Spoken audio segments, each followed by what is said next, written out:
ద్రవ్య లోటు అధ్యక్ష, ఫిజికల్ డెఫిషియన్సీ మన్మోహన్ సింగ్ గారి హయాంలో 4.77% ఉంది, 4.77%. మోడీ గారి హయాంలో 5.1% పోయింది అధ్యక్ష. Physical deficit also has increased during the period of mister Modi. అదేవిధంగా దేశానికి ఆయువు పట్టు అధ్యక్ష, ఆధునిక ప్రపంచంలో ఆధునిక గ్లోబులో దేశాల యొక్క పెరుగుదలను గమనించినట్టయితే, అధ్యయనం చేసినట్టయితే కళ్ళకు కట్టినట్టు మనకు స్పష్టంగా కనబడుతుంది అధ్యక్ష. Whether it is the growth of China, is the growth of any other grown country in the whole world, ఎక్స్పోర్ట్సే ప్రధానమైనటువంటి మూల కారణం అధ్యక్ష. ఏ దేశం నుంచి ఎక్కువ ఎగుమతులు జరుగుతాయో ఆ దేశమే పురోగమిస్తూ ఉంది ఆర్థికంగా. ఎగుమతులు పెరగాలి. చైనా వండర్ఫుల్ అధ్యక్ష, అద్భుతమైన మార్కెట్ స్టడీ చేసి మ్యానుఫ్యాక్చరింగ్ రంగంలో అప్పటికే European countries like Germany, London, UK వాళ్ళంతా అడ్వాన్స్గా ఉంటే చిన్న చిన్న ఐటమ్స్ సెలెక్ట్ చేసుకొని పతంగుల మాంజా, nail cutters, shaving blades, electronic goods ఇటువంటి వాటిని సెలెక్ట్ చేసుకొని, ఎలక్ట్రికల్ బల్బ్స్, ఫర్నిచరు వాటిని సెలెక్ట్ చేసుకొని ప్రపంచాన్ని ఈరోజు డామినేట్ చేస్తూ ఉంది అధ్యక్ష. అంత దూరం వెళ్ళిపోయింది చైనా. ఈ గంటకు ఏ నిమిషంలో ఏం చేయగలుగుతానని ఆలోచించి అంత అద్భుతంగా చేశారు. ఆ ఎగుమతుల వృద్ధి rate, annual growth in exports అనేది ఎంత పెరిగితే దేశం పెరుగుతున్నట్టు లెక్క, పెరుగుతలేదంటే మునుగుతున్నట్టు లెక్క గ్యారంటీ. ఆధునిక ప్రపంచంలో ఇప్పుడున్న ధోరణి, ఎకనామిక్ ట్రెండ్స్ ఇండికేటర్ అది. దానిలో మన్మోహన్ సింగ్ గారి హయాంలో the exports improvement, growth rate of exports year by year was 19.5% అధ్యక్ష. ఎగుమతుల యొక్క వృద్ధి రేటు 19.5% మన్మోహన్ సింగ్ గారి పీరియడ్లో ఉంటే మోడీ గారి హయాంలో అది 4.9% పోయింది అధ్యక్ష. మరి make in India joke in India అయిందా? మరి విశ్వగురువు ఎటువాయ్? నాకు అర్థం కాదు. ఇదేం ప్రచారం?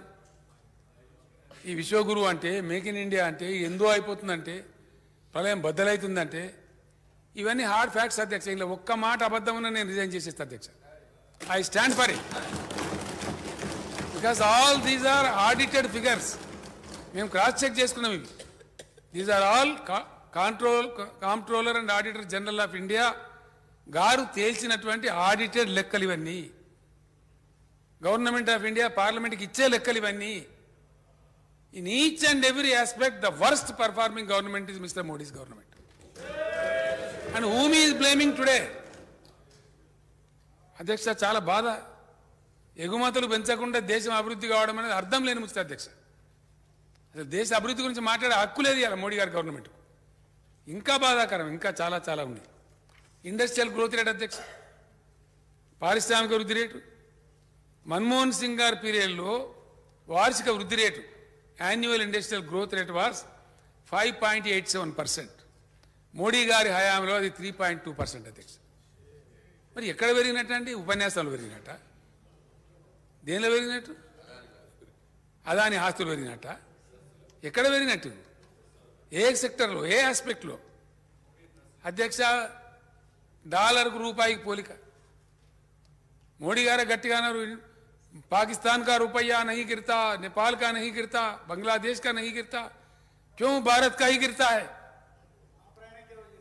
सबसे ज्यादा आप ही के हयाम में the worst ever fall of रूपी in the period of mister Modi only.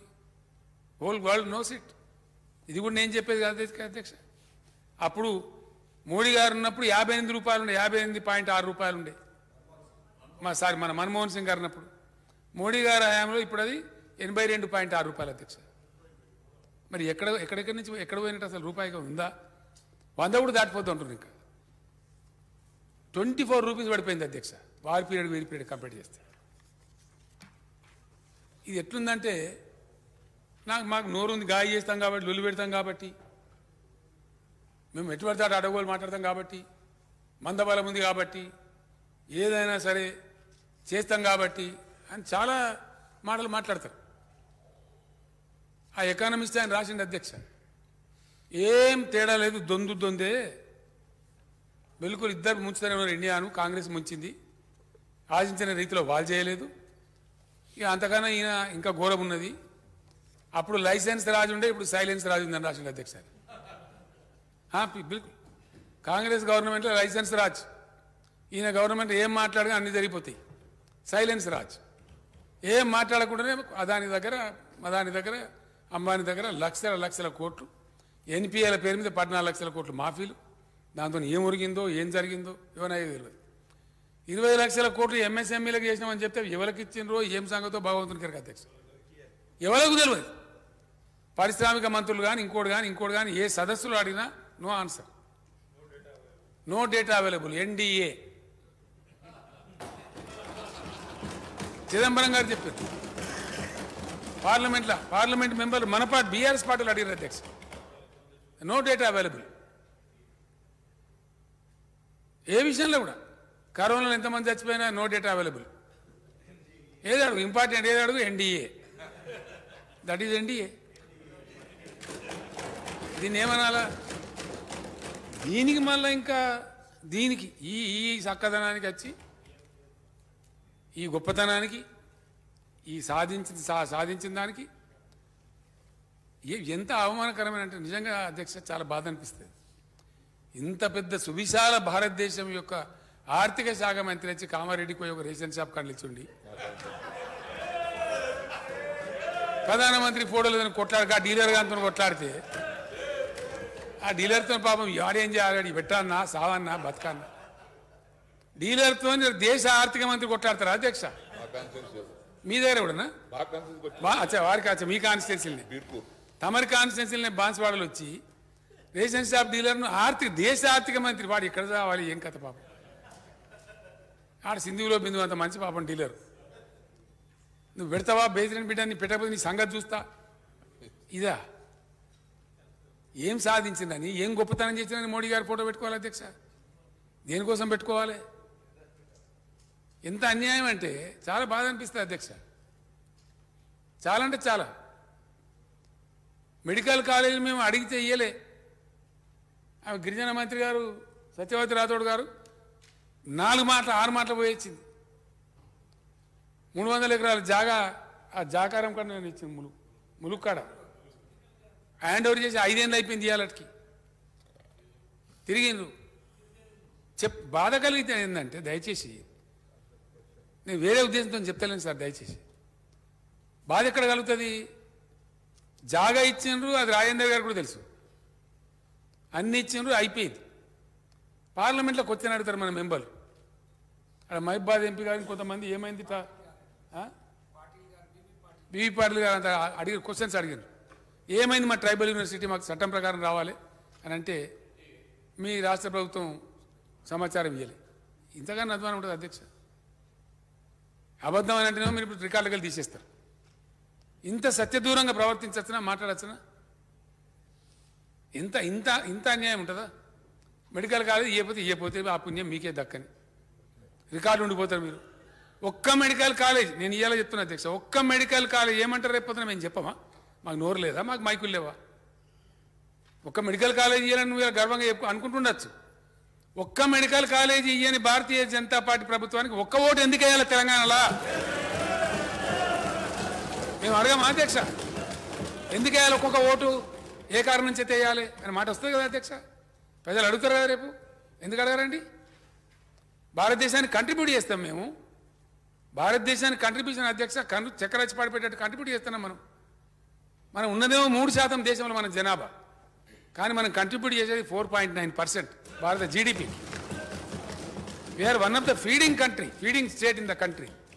అట్లాంటి దానికి ఇయ్యాక మేము మాట్లాడతాం మా ఇష్టం వచ్చినట్టు. ఇంకా దీనికి మీకు డెఫినెట్గా ఇట్లా చేయాలి. ఒక్క పని అయిందా అధ్యక్ష? ఒక్కటన్నా కోచ్ ఫ్యాక్టరీ ఎందుకు మొత్తుకుంది? ఏ ఫ్యాక్టరీ అయిందని కోచ్ ఫ్యాక్టరీ అయిందా బాబు? ఇప్పుడు విషయం దయచేసి నాకు దురుద్దేశంతో చెప్తే ఫ్యాక్ట్ ఆన్ రికార్డ్ చెప్తున్నాను. పార్లమెంటు కేంద్ర ప్రభుత్వం ఇచ్చిందే. Why I'm telling all these only in the process of substantiating my argument that Telangana put to loss by 3 lakh crores because of the non-performing government at the center. The state has lost 3 lakh crores, which is a high value money, big money for a state like Telangana. దాన్ని substantiate చేయడానికి నేను ఇవన్నీ period చెప్పాల్సి వస్తుంది. ఇవన్నీ ఎందుకు చెప్తున్నా నేను? ఏం చెప్పిన అధ్యక్ష మోడీ గారు? నేను కూడా సమర్థించాను. నేను సమర్థించిన అధ్యక్ష, శాసనసభని సమర్థించాను. డిమానిటైజేషన్ చేసినప్పుడు నేను ఆయన వ్యక్తిగతంగా కలిసాను. ఆయన చెప్పింది వేరు, చేసింది వేరు. నేను సమర్థించాను చెప్పిన దాన్ని బట్టి నమ్మి. ఏం చెప్పారు? నల్లధనం పోతుంది, పైసల సెలామని తక్కువ అవుతుంది, డిజిటల్ కరెన్సీ వస్తుంది, డిజిటల్ ఇండియా వస్తుంది, టెర్రరిస్టులకు పైసలు దొరకకుండా అయిపోతాయి, మనీ సర్క్యులేషన్ తగ్గిపోతాయని ఏవో చెప్పారు అధ్యక్ష. ఉల్టా ఏమైంది అధ్యక్ష? నౌ డిమానిటైజేషన్కి ముందు 15-16 లక్షల కోట్లకు సర్క్యులేషన్ ఉంటే కరెన్సీ ఉపయోగం, వాళ్ళే మొన్ననే చెప్పిన అధ్యక్ష 32.43 లక్షల కోట్లు కరెన్సీస్ అండర్ సర్క్యులేషన్, డబుల్ అయిపోయింది. ఏ పాలసీ సక్సెస్ అయిందండి? మీ డిమానిటైజేషన్ సక్సెస్ అయిందా? మీ ఏ పాలసీ సక్సెస్ అయింది? ఏ నీతి సక్సెస్ అయింది? దేని ద్వారా ఈ దేశానికి లాభం జరిగింది? అసలు వాస్తవాలు ఈ విధంగా ఉంటే, మాకు నోరు ఉన్నది కాబట్టి, మేము హదరగొడతాం కాబట్టి, మందబలం ఉన్నాం కాబట్టి, మంది ఉన్నాం కాబట్టి ఎటువంటి అడే మాట్లాడతాం. బీబీసీని కూడా బ్యాన్ చేయమంటాం. మీరు ఏమైనా ఎక్కువ మాట్లాడితే మిమ్మల్ని జైలుకి వేస్తాం, మిమ్మల్ని ఇది చేస్తాం, అది చేస్తామని చెప్పి మాట్లాడి ఈ అహంకారాలు హుంకారాలు ఎంతవరకు కరెక్ట్ అవుతుందండి? కొంతమంది మాట్లాడలేకపోతే కొంతమంది భయం ఉండొచ్చు. అందరు భయపడరు కదా అధ్యక్ష. చివరికి అధ్యక్ష దేశంలో ఇన్ఫ్రాస్ట్రక్చర్ దయచేసి ఆలోచన చేయాలి. Very poor infrastructure. అదన్నీ ఇంప్రూవ్ అవుతుందా? అది కూడా కాదు. ఏంది అధ్యక్ష? ఒకసారి చూస్తే ఎంత వీక్ ఉన్నాం మన దేశం. ఏం చేస్తాం?